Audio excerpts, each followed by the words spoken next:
Bassa local government area of Plateau State, Nigeria is under attack again. Just 2 weeks after the mass killings in Bokos local government area, Zikke village of Bassa local government area faced a similar fate. Stefanos Foundation, in its last security report, reported a rise in hit-and-run-like attacks in Miango chiefdom of Bassa local government area.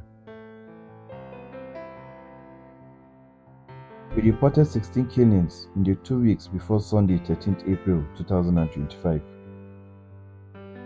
Unfortunately, the necessary diligence was not applied by security agencies, and Fulani terrorists in their usual fashion struck in Miango while attention was geared towards Bokos.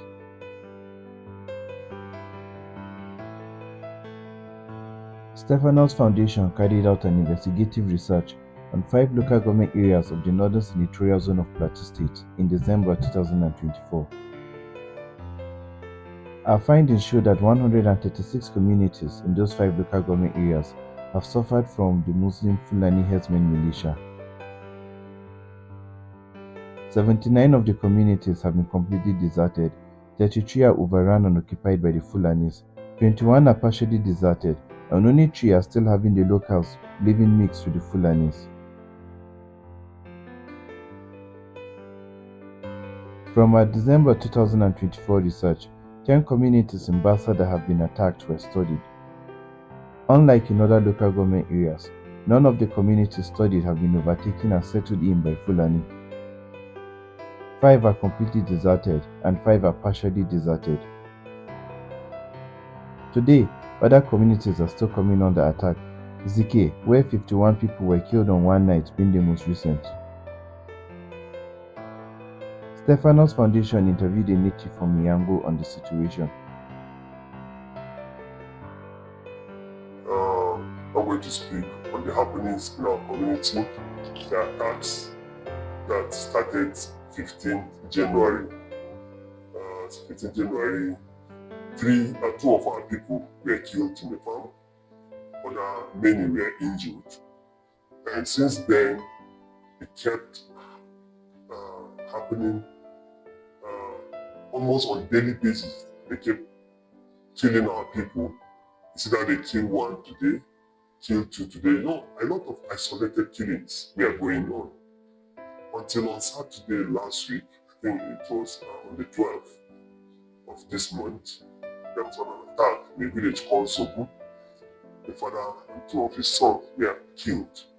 And that also immediately on Sunday, we now received one of the biggest blows that has blown the entire community, where hundreds of militias, Fulani militias, invaded a community in Kwall district, a village called Zikke, the Bassa local government of Plateau State, where people were asleep.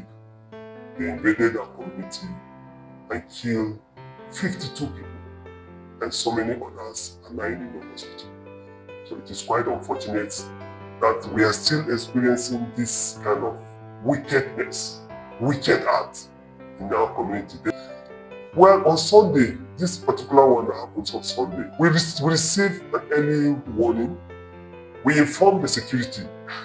We told them, this is the security alert we got. Please, can you do something so that you can avert this? But honestly, even with the reports that we get, even with the early warning, there was no any response.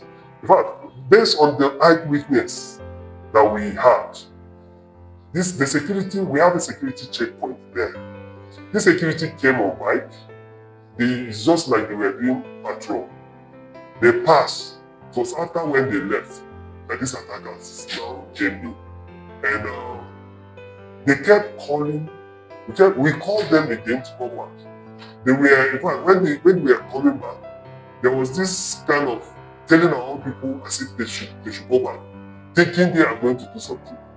But none of the attacker was arrested. None of the security sustained any injury for us to now say at least they have made effort. None of them. These people, it was when they finished everything, they finished what brought them, that the security now showed. So now the question we are asking, and what really happened? Is it that they were afraid of confronting the attackers, or they deliberately refused to come? Now, in that checkpoint that I've just mentioned, they mounted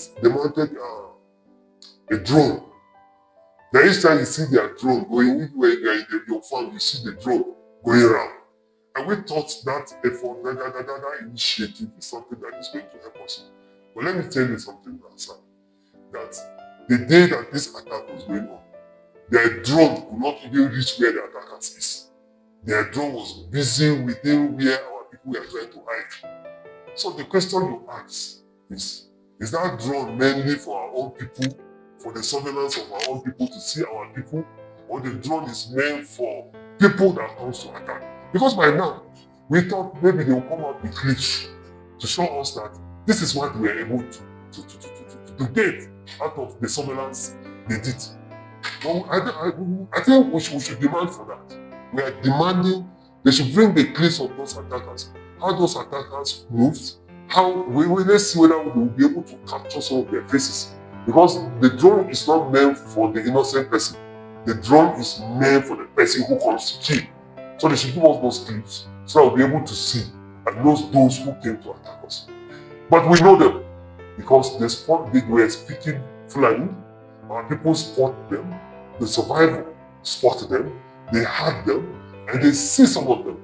So this, I'm calling on the government, let them do the needful.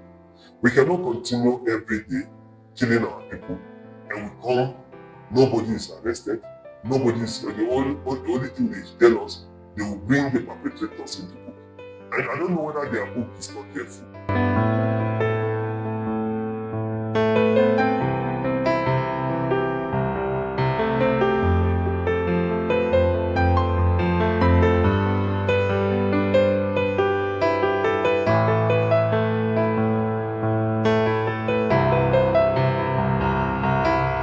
Let us be clear. This is not random violence. This is not an isolated conflict between farmers and herders. What we are witnessing is a systematic and premeditated campaign, one that seeks to displace, destabilize, and instill terror and fear on our people and communities. The tragic echoes of Dogonahawa, Riom, Barkiladi, Mangu, and the Christmas Eve massacres in Bokos remain vivid. The cycle continues, but it must not endure. Enough is enough.